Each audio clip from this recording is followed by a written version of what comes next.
दोस्तों, आप में से काफ़ी सारे ऐसे लोग हैं जिनको ये पता नहीं हो पाता है कि आपका जो जाति प्रमाण पत्र होता है, जो इनकम प्रमाण पत्र होता है और जो आवासीय प्रमाण पत्र होता है, इस प्रमाण पत्र की जो वैधता है कितने दिनों की होती है। क्योंकि कई बार आप देखते होंगे अलग अलग योजना का लाभ लेने के लिए आपसे जाति आवासीय आय या किसी भी प्रकार की फॉर्म भरने के लिए आपसे जाति आवासीय आय प्रमाण पत्र मांग दिया जाता है। ऐसा स्थिति में प्रमाण पत्र तो आपके पास होते हैं, लेकिन आप परेशान हो जाते हैं कि मेरा प्रमाण पत्र पुराना हो चुका है, ये वैलिड नहीं होगा। लेकिन ऐसा नहीं होता है। मैं आपको बताऊंगा, यहाँ पर बिहार के बारे में भी बताऊंगा कि बिहार से है तो कितने दिनों की वैधता ये तीनों प्रमाण पत्र की होती है, अदर स्टेट से है तो उसका कितना होता है, सभी जानकारी मैं डिटेल में आपको बताने वाला हूँ। वीडियो काफ़ी महत्वपूर्ण होगा, अंत तक जरूर जुड़े रहिएगा।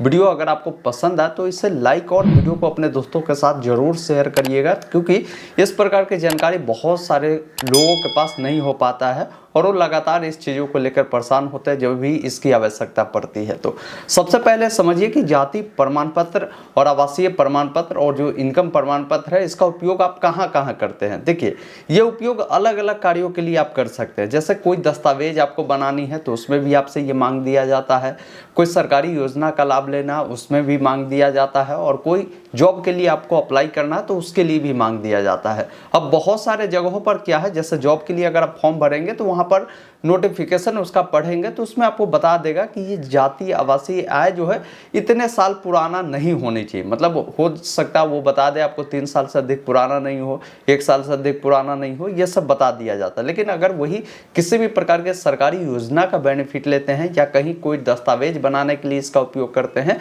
तो यहाँ पर ये वैधता मान्य नहीं होता है। वहाँ पर आपका जो इनकम सर्टिफिकेट या जाति प्रमाण पत्र या आवासीय प्रमाण पत्र जो इसका गाइडलाइन है, उस गाइडलाइन के अकॉर्डिंग है तो वो बिल्कुल चल सकता है, कहीं कोई परेशानी आपको नहीं होगी। सबसे पहले समझ लीजिए कि इनकम सर्टिफिकेट जो होता है, आप किसी भी राज्य से आते हैं, बिहार से हो, झारखंड से हो, यूपी से हो, राजस्थान से हो, ऑल ओवर इंडिया में जो इनकम सर्टिफिकेट की वैधता है वो 1 सालों के लिए ही होता है।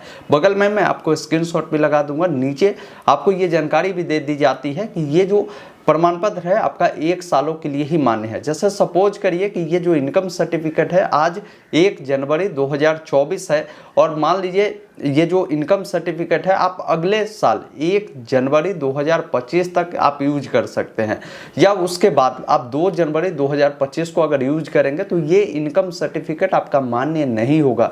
मतलब 1 साल या 1 साल के अंडर में ही आपको इसको उपयोग करना होगा। 1 साल के बाद जो इनकम सर्टिफिकेट है वो वैध नहीं माना जाता है। ऑल ओवर इंडिया की हम बात कर रहे हैं।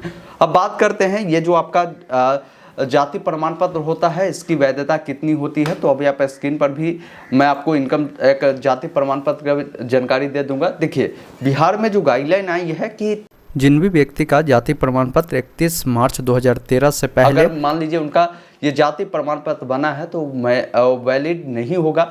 वही अगर मार्च 2011 के बाद आपका जो जाति प्रमाण पत्र अगर बना है, चाहिए अभी तक आपका कोई भी महीना चल रहा हो, इसके बाद अगर बना होगा, अप्रैल में अगर आपने बनाया होगा 2011 में या आपने 2015 में 16 में, तो जाति प्रमाण पत्र आपका एक्सपायर नहीं होगा। ये बिहार के लिए हम बता रहे हैं, क्योंकि बिहार में आप देख पा रहे होंगे क्लियर लिखा हुआ है कि जाति प्रमाण पत्र की जो वैधता है ये समाप्त नहीं होती है। ये ध्यान रखिएगा, बिहार में ये मान्य लाइफ टाइम के लिए आपकी जाति प्रमाण पत्र वैल्यू रखती है, ये भी आप ध्यान रखिए।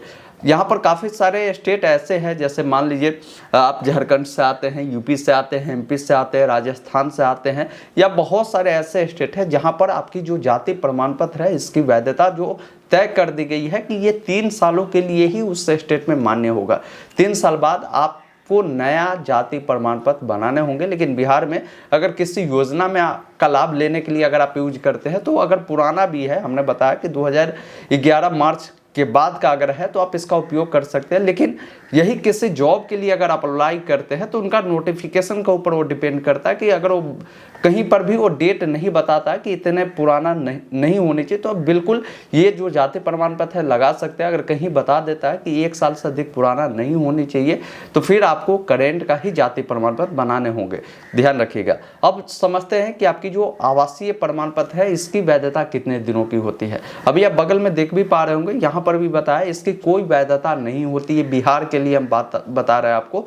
बिहार में अगर आपका जो मार्च 2011 के बाद अगर आपका जो ये आवासीय प्रमाण पत्र बना है तो ये लाइफ टाइम वैलिड होगा, ये ध्यान रखिएगा। लेकिन वही ध्यान ये रखना है कि अगर कोई जॉब के लिए अप्लाई करते हैं तो नोटिफिकेशन पढ़ लेना है, अगर कहीं पर मांगता है तो फिर आपको करंट का देना होगा। ऐसे ये लाइफ टाइम इसकी वैलिडिटी होती है। अदर स्टेट में इसकी भी जो वैलिडिटी है 3 सालों के लिए ही होता है। अब डिपेंड करता है कि आप किस स्टेट से आते हैं। कुछ स्टेट का जो नाम हमने बताया उस स्टेट में जो आपकी जाति और आवासीय की जो वैधता है वो 3 सालों के लिए तय किया गया है। उम्मीद करता हूँ ये जो जानकारी है आपको मिली होगी सही और सटीक ढंगों में।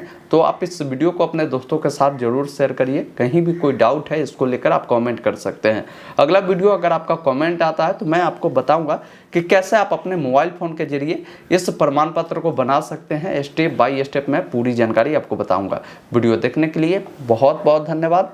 जय हिंद।